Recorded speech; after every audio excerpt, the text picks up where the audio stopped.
प्रेम से बोलिए प्रिय भक्तगणों, माँ संतोषी की जय। नमस्कार श्रोताओं, स्वागत है आप सभी का आपके अपने चैनल ज्ञान अर्थ में। आप सभी का दिन शुभ और मंगलमय हो। माँ संतोषी की कृपा आपके और आपके समस्त परिवार पर सर्वदा बनी रहे। श्रोताओं, माता संतोषी का व्रत शुक्रवार को किया जाता है। शुक्रवार का दिन माँ संतोषी को समर्पित होता है। जो भी साधक माँ संतोषी की सच्ची श्रद्धा के साथ पूजा अर्चना भी कर लेते हैं तो उनकी सभी दुख दरिद्रता माँ संतोषी की कृपा से कट जाते हैं। यह विश्वास है कि 16 शुक्रवार का व्रत करने से वाला साधक अपने मनवांछित फलों को प्राप्त कर लेता है। माता संतोषी अपने भक्तों को कभी भी दुखी नहीं देखती हैं। उनका हृदय अपने भक्तों के लिए सदैव कृपा की वर्षा ही करता रहता है। इनका भोग गुड़ और चना है जो बेहद ही साधारण है। इन्हें अन्य देवी देवताओं की भांति मनाने में अधिक समय नहीं लगता। तो आज वैशाख मास में शुक्रवार के अवसर पर आप रसपान करेंगे माँ संतोषी की पावन एवं प्रचलित व्रत कथा। आइए श्रोताओं, ध्यान लगाकर रसपान करते हैं माँ संतोषी की व्रत कथा। एक बुढ़िया थी, उसके 7 बेटे थे। 6 कमाने वाले थे जबकि एक निकम्मा था। बुढ़िया 6 बेटों की रसोई बनाती, भोजन कराती, उनसे जो कुछ जूठन बचता वह 7वें को दे देती। एक दिन वह पत्नी से बोला, देखो मेरी माँ को मुझ पर कितना प्रेम है। वह बोली, क्यों नहीं, सबका जूठा जो तुमको खिलाती है। वह बोला, ऐसा नहीं हो सकता, मैं जब तक अपनी आंखों से ना देख लूं मान नहीं सकता। बहू हंसकर बोली, देख लोगे तब तो मानोगे। कुछ दिन बाद त्योहार आया। घर में 7 प्रकार के भोजन और चूरमे के लड्डू बने।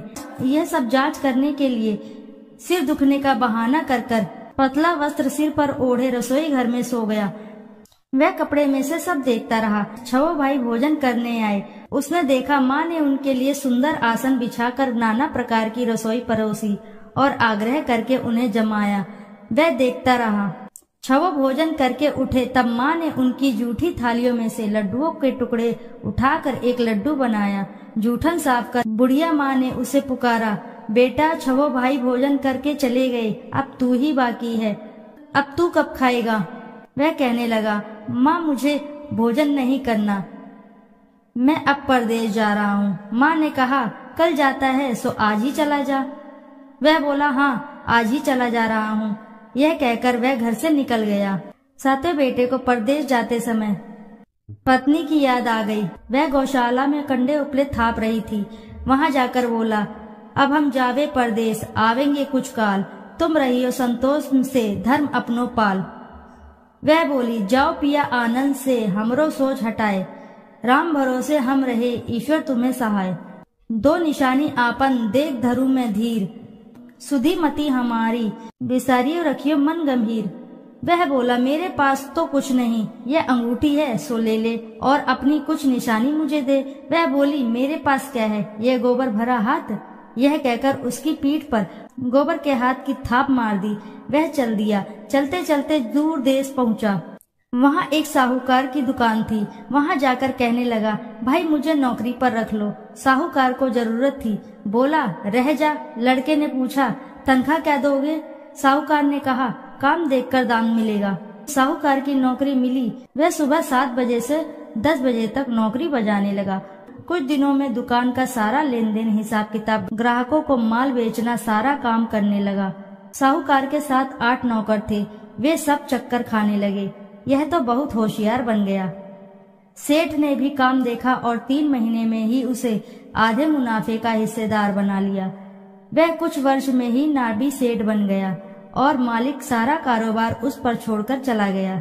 इधर उसकी पत्नी को सास ससुर दुख देने लगे। सारी गृहस्थी का काम करा के उसे लकड़ी लेने के जंगल में भेजते। इस बीच घर के आटे से जो भूसी निकलती है उसकी रोटी बनाकर रख दी जाती और फूटे नारियल की नारियली में पानी। एक दिन वह लकड़ी लेने जा रही थी। रास्ते में बहुत सी स्त्रियां संतोषी माता का व्रत करती दिखाई दी। वह वहां खड़ी होकर कथा सुनने लगी और पूछा, बहनों तुम किस देवता का व्रत करती हो और उसके करने से क्या फल मिलता है। यदि तुम इस व्रत का विधान मुझे समझा कर कहो तो मैं तुम्हारा बड़ा ही एहसान मानूंगी। तब उनमें से एक स्त्री बोली, सुनो, यह संतोषी माता का व्रत है।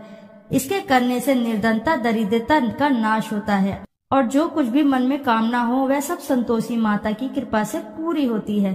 तब उसने उस व्रत की विधि पूछी। वह भक्तिनी स्त्री बोली, 1.25 आने का गुड़ चना लेना, इच्छा हो तो 5.25 आने का लेना या 1.25 रुपए का भी सहूलियत के अनुसार लाना। बिना परेशानी और श्रद्धा व प्रेम से जितना भी बन पड़े सवाया लेना। प्रत्येक शुक्रवार को निराहार रहकर कथा सुनना, इसके बीच क्रम टूटे नहीं, लगातार नियम पालन करना। सुनने वाला कोई ना मिले तो घी का दीपक जलाकर उसके आगे या जल के पात्र को सामने रखकर कथा कहना। जब यह कार्य सिद्ध हो जाए नियम का पालन करना और कार्य सिद्ध हो जाने पर व्रत कथा का उद्यापन करना। 3 मास बीतने पर माता फल अवश्य ही पूर्ण करती हैं। यदि किसी के ग्रह खोटे भी हों तो भी माता वर्ष भर में कार्य सिद्ध करती हैं। फल सिद्ध होने पर उद्यापन करना चाहिए, बीच में नहीं। उद्यापन में 2.5 सेर आटे का खाजा और इसी परिणाम से खीर तथा चने का साग 8 लड़कों को भोजन कराना। जहाँ तक मिले देवर जेठ भाई बंधु के हों, ना मिले तो रिश्तेदार और पास पड़ोसियों को भी बुला सकते हैं। उन्हें भोजन करा यथा शक्ति दक्षिणा दे माता का नियम पूरा करना है। उस दिन घर में खटाई न खाना। यह सुन बुढ़िया की बहू चल दी। रास्ते में लकड़ी के बोझ को बेच दिया और उन पैसों से गुड़ चना ले माता के व्रत की तैयारी कर आगे चली और सामने मंदिर देखकर पूछने लगी, यह मंदिर किसका है? सब कहने लगे, संतोषी माता का है। यह सुनकर माता के मंदिर में जाकर चरणों में लौटने लगी। दीन हो विनती करने लगी, माँ मैं निपट अज्ञानी हूँ, व्रत के कुछ भी नियम नहीं जानती हूँ, मैं दुखी हूँ। हे माता जगत जननी मेरी दुख दूर करो, मैं तेरी शरण में हूँ। माता को दया आई। एक शुक्रवार बीता कि दूसरे को उसके पति का पत्र आया और तीसरे शुक्रवार को उसका भेजा हुआ पैसा आ पहुँचा। यह देख जेठ जेठानी मुंह सिकोड़ने लगे, लड़के ताने देने लगे। काकी के पास पत्र आने लगे, रुपया आने लगा। अब तो काकी की खातिर बढ़ेगी। बेचारी सरलता से कहती, भैया कागज आए, रुपया आए, हम सबके लिए अच्छा है। ऐसा कहकर आंखों में आंसू भरकर संतोषी माता के मंदिर में मातेश्वरी के चरणों में गिरकर रोने लगी। माँ मैंने तुमसे पैसा कम मांगा है, मुझे पैसे से क्या काम है, मुझे तो अपने सुहाग से काम है, मैं तो अपने स्वामी के दर्शन मांगती हूँ। तब माता ने प्रसन्न होकर कहा, जा बेटी तेरा स्वामी भी आएगा। यह सुनकर खुशी से बावली होकर घर में जा काम करने लगी। अब संतोषी माँ विचार करने लगी, इस भोली पुत्री को मैंने कह तो दिया कि तेरा पति आएगा, लेकिन कैसे? वह तो इसे स्वप्न में भी याद नहीं करता, उसे याद दिलाने को मुझे ही कुछ करना पड़ेगा। इस तरह माताजी उस बुढ़िया के बेटे के पास जा स्वप्न में प्रकट होकर कहने लगी, साहूकार के बेटे सो रहा है या जागता है? वह कहने लगा, माता सोता भी नहीं जागता भी नहीं हूँ, कहो क्या आज्ञा है? माँ कहने लगी, तेरे घर बार कुछ है कि नहीं? वह बोला, मेरे पास सब कुछ है, माँ बाप है, बहू है, क्या कमी है? माँ बोली, भोले पुत्र तेरी बहू घोर कष्ट उठा रही है, तेरे माँ बाप उसे परेशानी दे रहे हैं, वह तेरे लिए तरस रही है, तू उसकी सुध ले। वह बोला, हाँ माताजी यह तो मालूम है, परंतु जाऊं तो जाऊं कैसे? परदेश की बात है, लेन देन का कोई हिसाब नहीं, कोई जाने का रास्ता नहीं आता, कैसे चला जाऊं? माँ कहने लगी, मेरी बात मान, सवेरे नहा धोकर संतोषी माता का नाम ले, घी का दीपक जलाकर दंडवत कर दुकान पर जा बैठ। देखते ही देखते सारा लेन देन चुक जाएगा, जमा का माल भी बिक जाएगा, सांझ होते होते धन का भारी ठेल लग जाएगा। अब बूढ़े की बात मानकर वह नहा धोकर संतोषी माता को दंडवत घी का दीपक जला दुकान पर जा बैठा। थोड़ी देर में देने वाले रुपया लाने लगे, लेने वाले हिसाब लेने लगे, खरीदार नगद दाम दे सौदा करने लगे। शाम तक धन का भारी ठेल लग गया। मन में माता का नाम ले, चमत्कार देख प्रसन्न हो घर ले जाने के वास्ते गहना कपड़ा सामान खरीदने लगा। यहाँ काम से निपट तुरंत घर को रवाना हुआ। उधर उसकी पत्नी जंगल में लकड़ी लेने जाती, लौटते वक्त माता जी के मंदिर में विश्राम करती। वह तो उसके प्रतिदिन रुकने को जो भी स्थान ठहरा धूल उड़ती हुई देख वहाँ माता से पूछती है, हे माता, यह धूल कैसे उड़ रही है? माता कहती है, हे पुत्री, तेरा पति आ रहा है। अब तू ऐसा कर, लकड़ियों के 3 बोझ बना ले, एक नदी के किनारे रख और दूसरा मेरे मंदिर व तीसरा अपने सिर पर। तेरे पति को लकड़ियों का गट्ठर देख मोह पैदा होगा, वह यहाँ रुकेगा, नाश्ता पानी खाकर माँ से मिलने जाएगा। तब तू लकड़ियों का बोझ उठाकर जाना और चौक में गट्ठर डालकर जोर से आवाज लगाना, लो सासू जी, लकड़ियों का गट्ठर लो, भूसी की रोटी दो, नारियल के खोपड़े में पानी दो, आज मेहमान कौन आया है। माता जी से बहुत अच्छा कहकर वह प्रसन्न मन से लकड़ियों के 3 गट्ठर बनाई, एक नदी के किनारे पर और एक माता जी के मंदिर पर रखा। इतने में मुसाफिर आ पहुंचा। सूखी लकड़ी देखकर उसकी इच्छा उत्पन्न हुई कि हम यहीं पर विश्राम करें और भोजन बनाकर खा पीकर गांव जाएं। इसी तरह रुक कर भोजन बना विश्राम करके गांव को गया। सबसे प्रेम से मिला। उसी समय सिर पर लकड़ी का गट्ठर लिए वह उतावली सी आती है। लकड़ियों का भारी बोझ आंगन में डालकर जोर से 3 आवाज देती है, लो सासू जी, लकड़ियों का गट्ठर लो, भूसी की रोटी दो, आज मेहमान कौन आया है। यह सुनकर उसकी सास बाहर आकर अपने दिए हुए कष्टों को भुलाने हेतु कहती है, बहू ऐसा क्यों कहती हो, तेरा मालिक ही तो आया है, आ बैठ, मीठा भात खा, भोजन कर, कपड़े गहने पहन। उसकी आवाज सुनकर उसका पति बाहर आता है। अंगूठी देखकर व्याकुल हो जाता है। माँ से पूछता है, माँ यह कौन है। माँ बोली, बेटा यह तेरी बहू है, जब से तू गया है तब से सारे गांव में भटकती फिरती है, घर का कामकाज कुछ करती ही नहीं, 4 पहर आकर खा जाती है। वह बोला, ठीक है माँ, मैंने इसे भी देखा और तुम्हें भी, अब दूसरे घर की ताली दो, उसमें रहूंगा। माँ बोली, ठीक है, जैसी तेरी मर्जी। तब वह दूसरे मकान की 3री मंजिल का कमरा खोलकर सारा सामान जमाया। एक दिन में राजा के महल में जैसा ठाट बाट बन गया। अब क्या था, बहू सुख भोगने लगी। इतने में शुक्रवार आया। उसने पति से कहा, मुझे संतोषी माता के व्रत का उद्यापन करना है। पति बोला, खुशी से कर लो। यह वह उद्यापन की तैयारी करने लगी। जिठानी के लड़कों को भोजन के लिए कहने गई। उन्होंने मंजूर किया, परंतु पीछे से जिठानी ने अपने बच्चों को सिखाया, देखो भोजन के समय खटाई मांगना, जिससे उसका उद्यापन पूरा ना हो।